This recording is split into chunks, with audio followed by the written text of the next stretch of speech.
Okay. Photoshop. ఈ Photoshop Adobe మీరు నేర్చుకుంటుంది ఏంటి? డిటిపి అంటే ఏంటి? డెస్క్టాప్ పబ్లిషింగ్ అంటాం కదా. ఈ డెస్క్టాప్ పబ్లిషింగ్లో మేజర్ మనకి ఫోటోషాప్ అన్నది చాలా ఇంపార్టెంట్ టాపిక్. అది దీంతోపాటు ఫోటోషాప్ కాకుండా పేజ్ మేకర్ ఒకటి ఉంటుంది. బట్ ఆ పేజ్ మేకర్లో చేయగలిగినవన్నీ కూడా ఫోటోషాప్లో చేయగలం, కానీ ఫోటోషాప్లో చేయగలిగినవన్నీ కూడా పేజ్ మేకర్లో చేయలేం. సో ఇది ఫోటో ఎడిటింగ్ టూల్స్ రకరకాలు వచ్చినాయి, ప్రజెంట్ కూడా రకరకాలు ఉన్నాయి. బట్ ఇది చాలా దీంట్లో చేయగలిగినంత అడ్వాన్స్డ్ టెక్నిక్స్ ఎందులోనూ చేయలేరు. ఈ ఫోటోషాప్ కేవలం ఇదేంటంటే ఈరోజు మీరు ఈ బేసికల్ నాలెడ్జ్ అనే కాకుండా ఫ్యూచర్లో మీరు ఏమన్నా మల్టీమీడియా సైడ్ వెళ్ళాలి అనుకున్న వాళ్ళకి కానీ, లేకపోతే వాళ్ళకి యానిమేషన్స్ చేయాలనుకున్న వాళ్ళకి కూడా ఈ ఫోటోషాప్ అన్నది ప్రైమరీగా నేర్చుకోవాలి. ఎందుకంటే అడోబ్ యానిమేషన్ ఉందనుకోండి, ఆ యానిమేషన్లో కూడా రకరకాల లేయర్ ఎఫెక్ట్స్ ఉంటాయి. సో ఇవన్నీ నేర్చుకోవాలంటే ఫస్ట్ ఆఫ్ ఆల్ మీరు 3D డిజైనింగ్ కానీ యానిమేషన్స్ కోర్సు వెళ్ళాలన్నా, లేకపోతే చిన్న చిన్న ఫోటో వర్క్స్ చేసుకోవాలన్నా, ఈవెన్ ఒక్క ఫోటోషాప్ నేర్చుకుంటే మీరు ఒక చిన్న షాప్ లాంటిది పెట్టేసుకొని మీరు డిజైనింగ్ వర్క్స్ చేసుకోవటం, ఫ్లెక్స్ వర్క్స్, ఐడి కార్డ్స్, ఈ రేంజ్ నుంచి ఒక సినిమా ఫోటోగ్రఫీలో కానీ, లేకపోతే వెడ్డింగ్ ఆల్బమ్స్ కానీ ఇలాంటివి చేయడానికి, ఇలా చిన్న చిన్న ప్రొఫెషన్స్ నుంచి పెద్ద ప్రొఫెషన్స్ వరకు కూడా ఎవరికైనా కూడా మోస్ట్ ఇంపార్టెంట్ థింగ్ ఏంటంటే ఫోటోషాప్. సో ఇంత డిమాండింగ్ ఉన్న ఈ ఫోటోషాప్ ఓన్లీ ఎందుకని డిమాండ్ క్రియేట్ అయింది?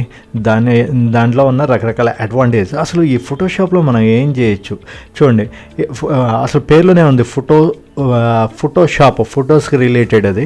సో ఫొటోస్లో ఏదన్నా ఎడిట్ చేయాలంటే, ఫర్ ఎగ్జాంపుల్ ఇక్కడ చూడండి, ఇక్కడ ఈ పాత ఫోటో ఒకటి చాలా డ్యామేజ్ అయిపోయింది. ఇది ఇందులో రకరకాల గీతలు పడిపోయినాయి, డ్యామేజ్ అయిపోయింది. ఇక్కడ స్కిన్ కూడా కొంత ఎరేజ్ అయిపోయింది, ఈ కన్ను మీద వాటి మీద కూడా ఇదంతా కూడా బ్లర్ అయిపోయింది. సో అలాంటి ఫోటోని కూడా ఇంత నీట్గా మనకి ఫోటోషాప్లో మళ్ళీ దాన్ని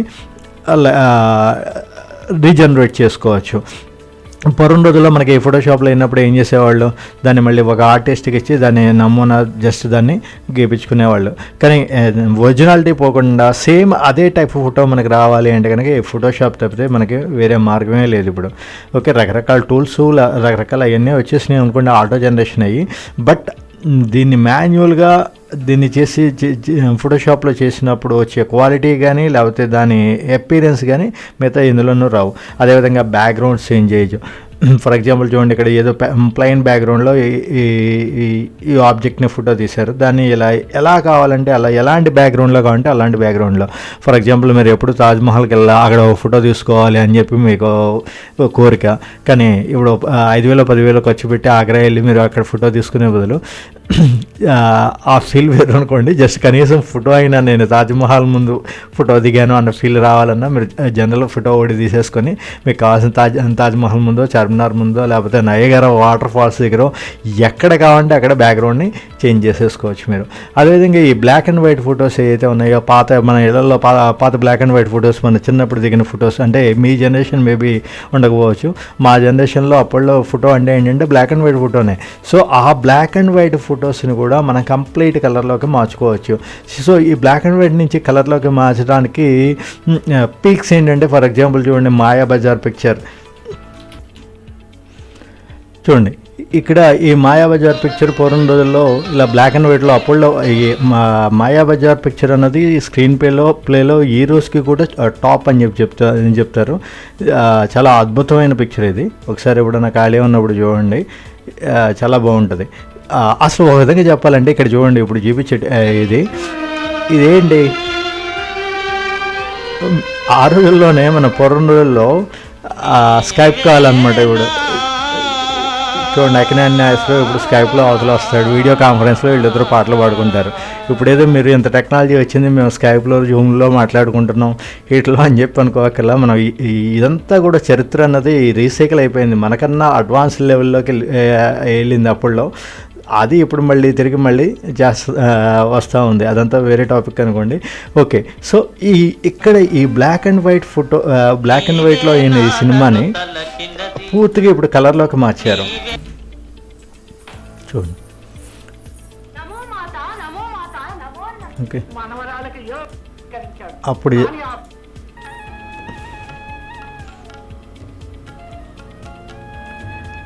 చూడండి ఇక్కడ ప్రతి ఎలిమెంటు, ప్రతి షాడో, ఈ వీళ్ళు వేసుకున్న డ్రెస్ కాడ నుంచి వీళ్ళు బ్యాక్గ్రౌండ్లో ఉన్న ఫ్లవర్స్, చిన్న చిన్న ఆకులు, ఫ్లవర్స్ని కూడా వదలకుండా మొత్తం బ్లాక్ అండ్ వైట్.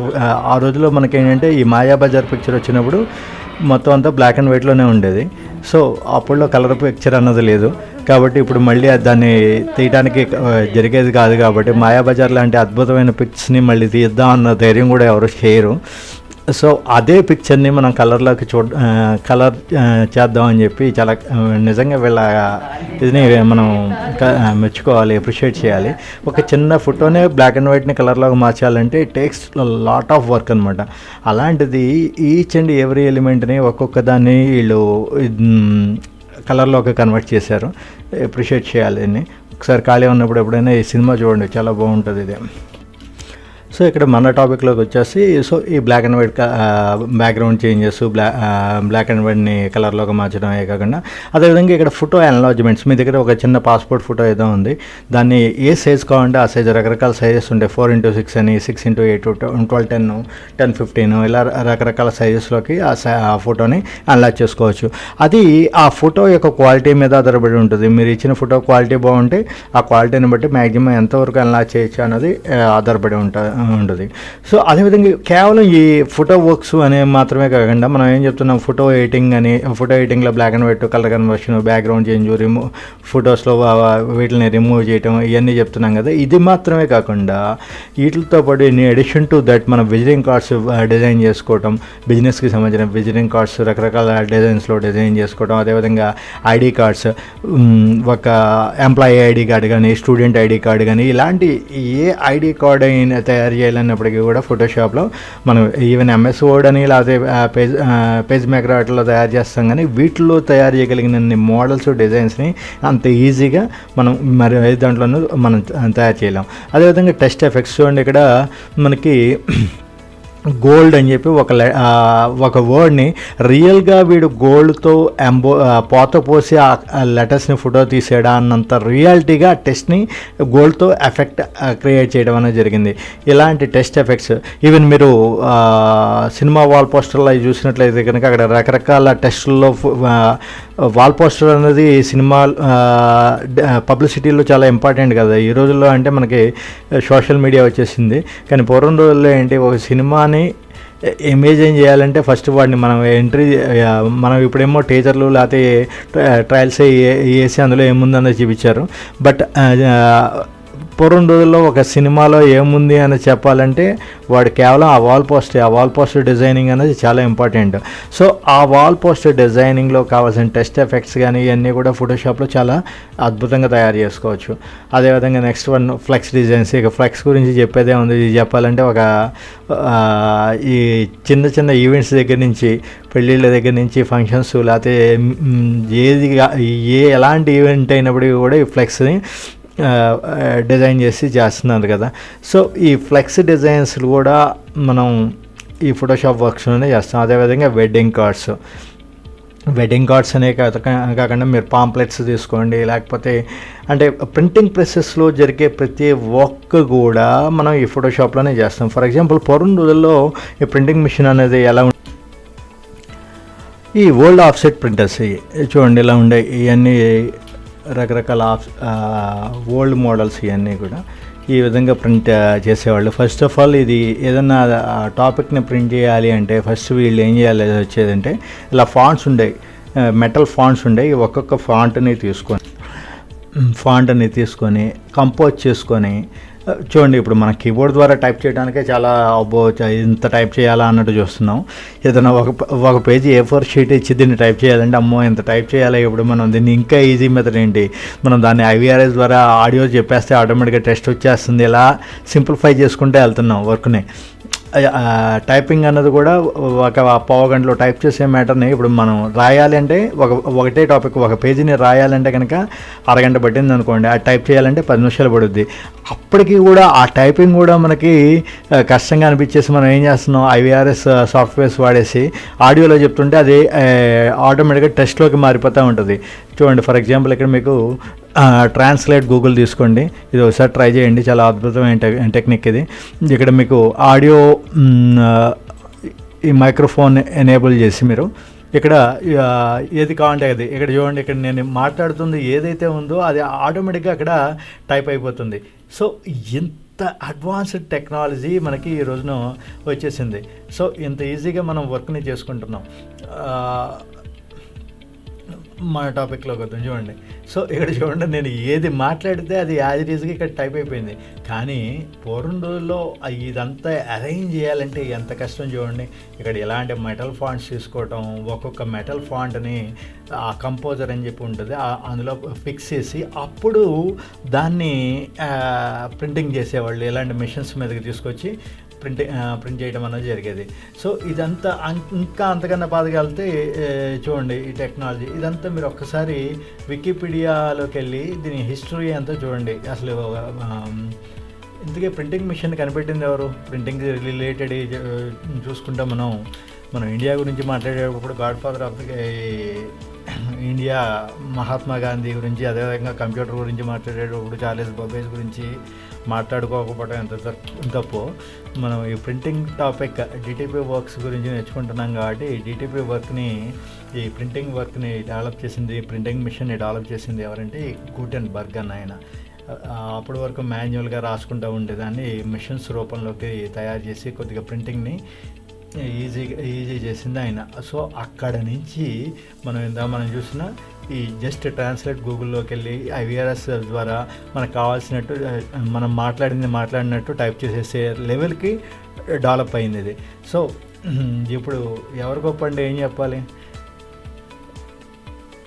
చక్రం కనిపెట్టినవాడు గొప్ప, లేకపోతే విమానం కనిపెట్టినవాడు గొప్ప? అసలు చక్రం అంటూ లేకపోతే విమానం రాదు కదా.